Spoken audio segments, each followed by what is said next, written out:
Y desde las declaraciones de los políticos norteamericanos en Washington nos vamos a Israel, donde claro, si algo está claro es que Israel no ha buscado esta guerra contra Hezbollah. Hezbollah desde el 8 de octubre en un asedio permanente, más de 8.800 misiles sobre territorio israelí, decenas de muertos, desplazados.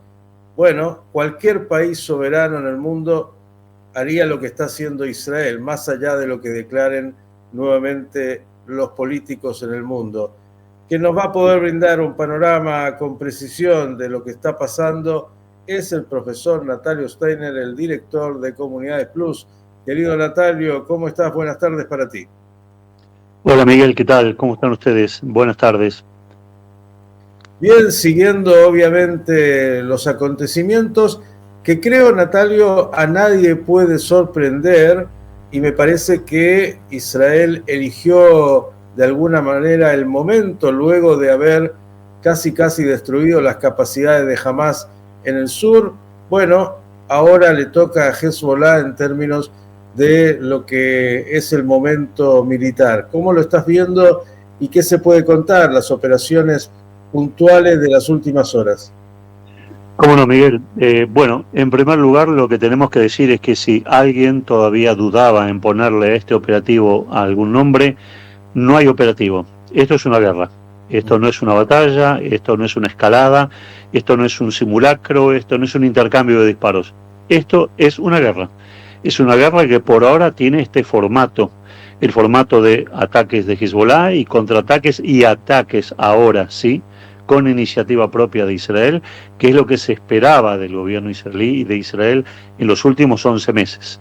Ya la población del norte lo dice muy claramente, entendemos que ahora vamos a sufrir y quizá vamos a sufrir más, pero tenemos la motivación que después de esto se saldrá adelante con otra mirada, porque entienden, ven claramente que Israel no está respondiendo a ataques, Israel está tomando la iniciativa concreta en ataques.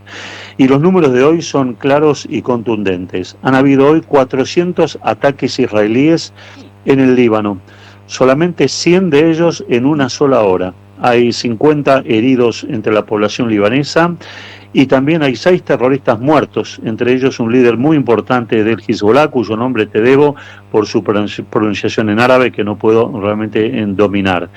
Por otro lado, previo a estos ataques, el vocero de la prensa israelí para idioma árabe, el coronel Ederi, ha mandado 80.000 mensajes a la población civil palestina para que evacúen domicilios en zona sur del país, en ciudades como Sidón, como Tiro, y ha advertido que esos domicilios a los cuales se les está enviando el mensaje son domicilios que tienen o dentro de ellos, o en las cercanías, o al lado, algún proyectil, algún depósito, alguna presencia de Hezbollah, y que por lo tanto deben evacuar en forma urgente esa casa si no quieren ser víctimas de un bombardeo que efectivamente se produce. Hay algo que está calculado milimétricamente. El nivel de información que hoy por hoy de inteligencia ha acumulado y tiene Israel momento a momento, instante a instante, es algo nunca visto, creo yo, en las guerras modernas, esto de generar el bombardeo casi inmediatamente cuando se produce la posición informativa y la obtención de la propia información. Hay evacuaciones masivas de ciudades como Sidón y como Tiro, por lo menos algunos barrios de ellas, hacia el norte del Líbano. En Beirut se han suspendido las clases, tanto primaria y secundaria han suspendido las clases, y bueno, el Líbano se está preparando para su peor momento. Hemos tenido acá en Israel hoy impactos también de Hezbollah, que no ha dejado de disparar. Se registraron más de 50 disparos, principalmente hoy el centro ha sido Safed, la ciudad Tzfat, que ha sido tomada como punto en los últimos tiempos, y los alrededores, quizá por la presencia de una importante base militar israelí o por lo que Tzfat pueda implicar.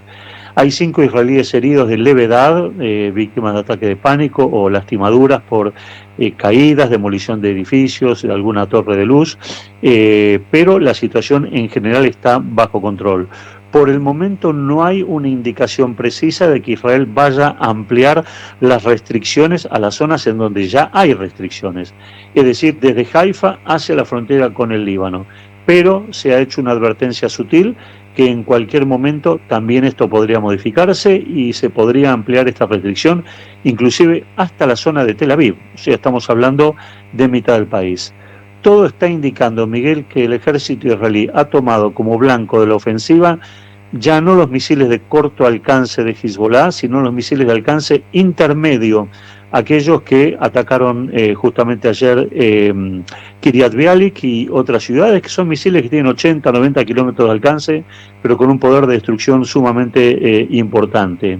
Israel lleva a cabo este operativo, y esto no es una casualidad de ninguna manera, después de una semana muy exitosa en la cual Hezbollah ha resultado muy golpeado, no solamente por la pérdida de su líder número 2 nuevamente en el ala militar, sino también por el tema de los Vipers y el tema de los walkie-talkies, y por contraataque fallido de Hezbollah, que no logra articular un frente de resistencia. La gran pregunta, Miguel, la gran pregunta es si Israel está preparando como parte de este ataque una ofensiva terrestre destinada a ocupar una parte de la zona sur del Líbano, una parte pequeña, no muy grande, y establecer allí, como lo dijimos en otras oportunidades, un corredor de seguridad. Todo indicaría que sí. No hay fecha para esto hasta en tanto y en cuanto Israel no tenga garantías que la zona limítrofe entre Líbano e Israel ha sido depurada, limpiada, por así decirlo, de la presencia terrorista de los grupos Erdogan y de otros sectores de élite que amenazaban con invadir el norte de la Galilea. Esto es por el momento, Miguel. Hay un dato más que se le ha indicado a las tropas de las Naciones Unidas, de la UNFIL, que están ahí en el Líbano inútilmente, diría yo, porque no han hecho absolutamente nada en una treintena de años. Se les ha indicado que retroceden hasta el río Litani, este límite de la resolución 1701, lo cual es otro indicio abierto de que Israel evidentemente va a llevar a cabo operativos gigantescos o importantes, o por lo menos no vistos ahora en la dimensión de lo que vimos en los últimos 11 meses. Y si nos faltaba un dato quizá para reconfirmar este tema, es el tema político de la visita de Netanyahu a Naciones Unidas, donde va a dar el discurso en la Asamblea, como se hace todos los años. Esta visita ha sido dramáticamente recortada. Netanyahu, hasta ahora, vuela, da el discurso y se vuelve. No permanece ni siquiera 1 hora, 2 horas, 3 horas más en Estados Unidos. Esto nos daría la pauta de la magnitud de lo que se viene. Probablemente el apuro israelí tenga que ver no solo con el hecho que Hezbollah está muy golpeado y anímicamente muy desmoralizado por las pérdidas que ha tenido, sino también por el hecho que para Israel y para la zona se viene el otoño y el invierno. Ya las primeras lluvias están cayendo y pronto en algunas zonas del norte vendrá el frío, y el frío intenso y la nieve complicará los operativos en helicóptero y especialmente los operativos aéreos. Por lo tanto, Israel quiere dar por terminada algún tipo de ofensiva, seguramente antes de que termine el otoño, con lo cual tenemos todavía para largo, casi 3 meses de posible combate. Y la pregunta es, ¿habrá o en este lapso algún tipo de solución política? ¿Queda alguna opción o la opción será básicamente la militar? A medida que pasan los días se agota el tiempo de la política. Hezbollah no ha dado indicios de ningún tipo de acatamiento, de ninguna disposición de las pedidas, ni siquiera de retroceder formalmente en el campo o en el terreno. Las mediaciones norteamericanas han fracasado completamente, y los discursos de los políticos israelíes han sido tonos de tono bastante pesimista respecto a lo que está pasando en este sentido. Es decir, que Israel no va en esta oportunidad a ceder a una iniciativa pacificadora que no esté sostenida por hechos puntuales que Hezbollah tenga que dar en forma concreta. Recién ahí se va a poner a pensar si esto es potable o no es potable. Aún así, prima un criterio muy interesante y muy importante entre los militares israelíes y los políticos israelíes. Se tiene que golpear duro a Hezbollah, sí, pero no se tiene que llegar a una guerra en escala que incluya posiblemente un apoyo iraní a Hezbollah, que se está descartando por el momento con este nivel de acción, aunque sí es probable que Israel sufra ataques desde Siria y desde Irak. Desde Irak, de hecho, ya lo ha sufrido en los últimos días, Miguel. Hasta aquí lo que tenía preparado para informarte. Espero tus preguntas si las hay. Natalio, me parece que es evidente que esta operación militar israelí que comenzó la semana pasada con la famosa explosión de los beepers y los walkie-talkies y otros aparatos es una operación militar muy bien planificada, como has dicho, con precisión de objetivos militares que están siendo bombardeados, y me parece que, bueno, está claro en este momento por lo menos que Israel lleva una ventaja importante en términos operativos. Quiero llevarte un minuto a el sur, a Gaza, porque claro, ha surgido alguna información en las últimas horas, un trascendido de que Sinwar podría estar muerto porque no hay comunicaciones hace ya más de una semana de parte de él. ¿Qué está pasando? Lo que nos podrías decir respecto de Gaza, y obviamente cómo está la población israelí en la mitad de esta guerra, y sobre todo con el factor de los secuestrados, donde el primer ministro ayer en un discurso dijo que por lo menos la mitad de los 101 secuestrados, entiende, están con vida. Bueno, vamos de a una, Miguel, son 3 preguntas, recordámelas si me olvido de alguna, porque uno está abrumado y muy cansado, pero vamos a tratar de ir de a una. Primero, el tema de la posible muerte o no de Sinwar. A medida que pasan las horas, se confirma la desmentida de la muerte de Sinwar. Ayer sí, por la noche surgió con mucha fuerza en las redes sociales, a través del diario Maariv de Israel, el canal 12 de Israel, que son 2 de los medios más importantes, el canal 14, todos hicieron eco de informaciones contradictorias acerca de cuál había sido la suerte de Sinwar. Es decir, se especulaba, parece que sí, que en alguna acción militar, que en un bombardeo en Rafía, Sinwar habría sido o muerto o herido, o sacado de foco, por así decirlo, o estando no operativo. Y se basaban en algunas evidencias más que nada empíricas, no pruebas contundentes, ¿no? No se escuchan mensajes de Sinwar, sus portavoces no están hablando, no hay mensajes directos, Egipto tiene los lazos cortados también, es decir, una serie de presunciones. Hoy por la mañana, distintos medios israelíes ya dejaron de hablar del tema, dejaron de ocuparse del mismo, pero, siempre está el pero, queda alguna esperanza, la esperanza de que Sinwar pueda de alguna manera estar impactado, porque recordemos lo que pasó en su momento con Mohamed Def, el segundo en el mando del Sinwar, ¿no? Que durante varios meses costó verificar que efectivamente estuviera muerto. Algo similar podría suceder con Sinwar, pero a esta altura del partido no es algo viable. Y vinculado con el tema Sinwar, el tema de la protesta de los familiares hacia el gobierno, que sigue siendo una protesta muy incisiva, muy dura, a pesar de que ahora las miras del israelí están puestas mucho más en el norte, debemos decirlo con absoluta seriedad, para que la gente tenga una idea,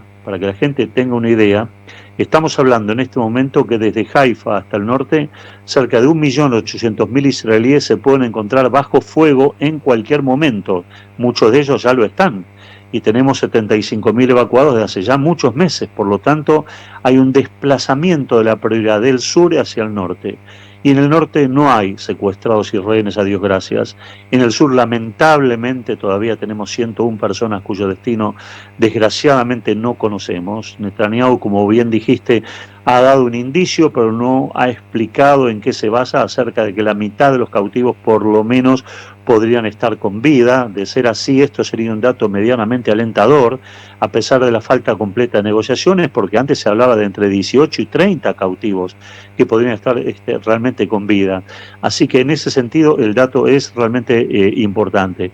Ahora, las protestas, si bien se mantienen, insisto en que han perdido algo de fuerza porque no encaja, a ver, ¿cómo podríamos llegar a decirlo?, con la lógica del momento que Israel está viviendo. Si bien, por supuesto, le preguntás a cada israelí, todo el mundo quiere que los 101 sean la prioridad y puedan ser liberados lo antes posible, y esto es así, y todos lo queremos, pero la preocupación de la gente está desplazada hacia el norte, y el temor a que obviamente Hezbollah haga uso de misiles de largo alcance y pueda también impactar a Tel Aviv, lo cual no es algo descabellado bajo ningún punto de vista. Esto explica, y me olvidé decirlo antes, la intensidad de los ataques de Israel, la intensidad de los bombardeos, Créeme Miguel, que los aviones por acá, por Ranana, que Ranana no es un lugar muy frecuentemente transitado por aviones de guerra, no para de sonar el ruido de los motores de los aviones que marchan del sur hacia el norte de distintas bases militares. Son oleadas de aviones que no dan tregua, porque efectivamente se detectan los blancos por formas que Israel tenga, que no sabemos, y los blancos son inmediatamente atacados. No sé si quedó algo, Miguel, ahí en el tintero entre las tres preguntas.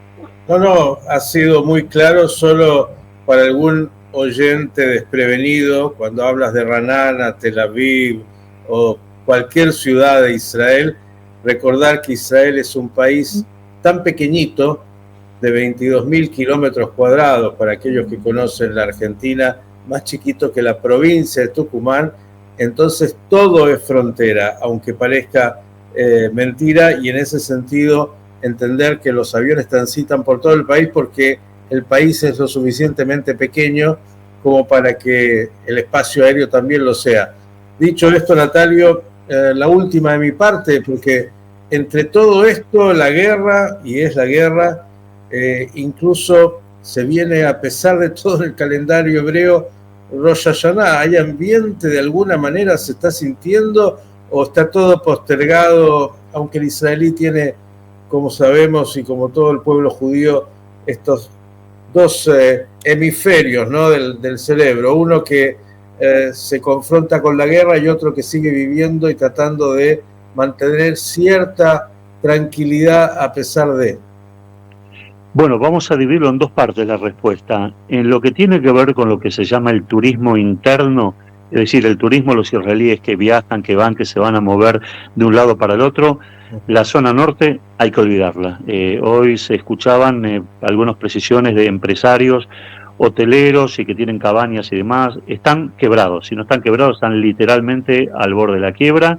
El escenario que se presenta no es fácil, dan por perdido completamente todo el mes de octubre, es decir, el mes de los Hagim, el mes de las fiestas, lo dan literalmente por perdido si sigue este ritmo, y todo indicaría que este ritmo militar va a seguir. Todos los camping y todos los centros recreativos del Kinneret están todos cerrados. Hay una orden de gobierno, están todos absolutamente cerrados. Desde el punto de vista familiar y de las compras en aquellos sectores que no están tan afectados directamente por la guerra, aquí el ritmo empieza a tomar esa evolución que uno ve normal frente a la época de las fiestas, aunque no podemos ocultar que hay una cierta recesión económica que hace que la gente cuide mucho más su bolsillo, y hay en ese sentido enorme cantidad de ofertas, muchas ofertas. Sabemos que para las fiestas judías siempre hay ofertas tentadoras en los supermercados israelíes.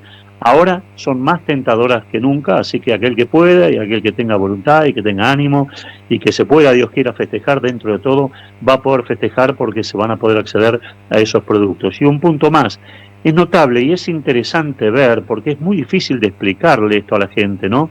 Vos dijiste muy bien, Israel es un país muy pequeño y que todo debería sentirse en todos lados. Sin embargo, cómo es interesante saber cómo se vive desde Hadera hacia arriba y cómo se vive desde Hadera hacia abajo, que son como si fueran dos países completamente diferentes. De Hadera hacia arriba las clases están semi-suspendidas en algunos lugares, en otros lugares se dicta a distancia, en algunos otros lugares hay expectativa. En Haifa hay una alerta muy generalizada, muy grande.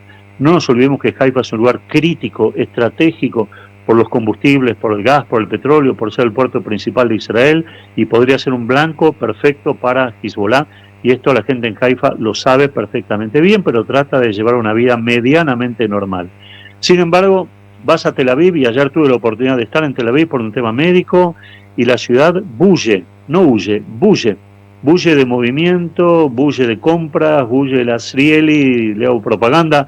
Está lleno, es notable cómo en un mismo país con diferencia de tan pocos kilómetros se pueda vivenciar una situación de forma tan diferente y tan espaciada, ¿no? Pero sí tendría que decirte que hay un hilo conductor.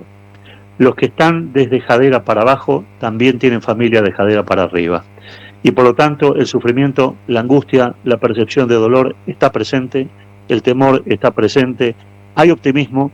Y a propósito, vos dijiste que muy bien respecto a cómo Israel se preparó, A diferencia de la guerra en el sur con Gaza, en donde se dubitó, se titubeó, se avanzó, se retrocedió, se entró, se salió, da la impresión de que ahora todo funciona como un mecanismo perfectamente aceitado, como un mecanismo que está automatizado y que Israel es una máquina que está haciendo lo que tiene que hacer, donde hay que hacerlo, perfectamente previsto, sin ningún lugar a ningún tipo de duda ni reserva, por lo menos hasta el momento, que a Dios gracias los vientos nos están favoreciendo en esta guerra que, como bien dijiste, no buscamos. La buscó Hezbollah, la buscó el Líbano y ahora, lamentablemente, paguen las consecuencias. Querido Natalio, agradecerte enormemente, nos vamos a saludar y esperamos tenerte todavía la semana que viene antes de Rosh Hashanah con nosotros. La fortaleza de Israel es esa que has dicho, que más allá de la angustia de la guerra y más allá de todo lo que eso trae en todos los frentes, bueno, la vida continúa y la fortaleza de una sociedad que seguirá incluso en medio de la guerra también levantando las copas y deseándonos a todos un año bueno y dulce que el que viene. Claro que sí, en esta round contra Hezbollah hubo casi un año para planificarlo e incluso todo lo previo que de alguna manera Israel también tenía como información. En el caso del sur, Hamas atacó y hubo que responder y bueno, eso por ahí era mucho más improvisado, por decirlo así, frente a algo que había que ir haciendo sobre la marcha. Querido Natalio, agradecerte como siempre, abrazo enorme, buenas noticias y que pronto, muy pronto, Hezbollah o levante la bandera blanca o pida la hutna y más allá de lo que diga el mundo, que a esta altura del partido poco tiene que importarle a Israel, porque ustedes los que están ahí con el cuerpo puesto saben muy bien de qué se trata la cosa. Un abrazo. Gracias, Miguel. Yanato Gómez Tucá. Estamos al habla, sin duda, antes de Rosh Hashanah. Gracias. El profesor Natalio Steiner, como siempre, informándonos con precisión de lo que se vive en estas horas en Israel.